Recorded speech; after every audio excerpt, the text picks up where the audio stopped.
Greenland sharks are now the longest living vertebrates known on Earth, scientists say. Researchers used radiocarbon dating to determine the ages of 28 of the animals, and estimated that one female was about 400 years old. The team found that the sharks grow at just 1 centimeter a year, and reach sexual maturity at about the age of 150. The research is published in the journal Science.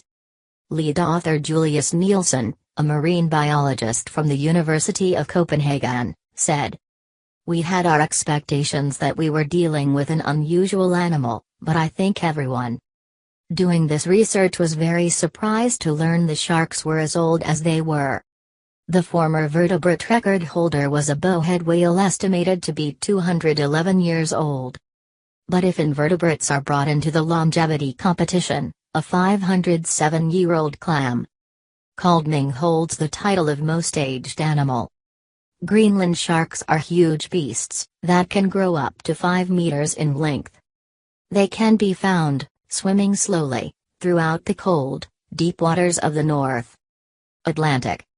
With this leisurely pace of life and sluggish growth rate, the sharks were thought to live for a long time.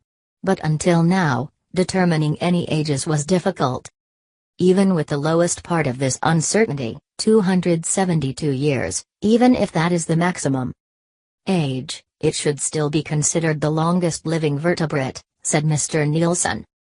Conversely, if her age is at the upper end of the scale, she will have outlived Ming the clam, although her age has a greater probability of lying in the middle.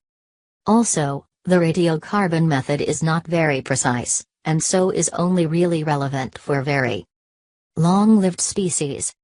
He added that the statistical method used to determine the sharks' ages was Bayesian statistics.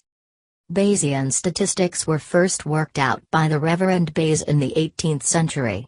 This means he will have been working on this when some of these oldest sharks were young.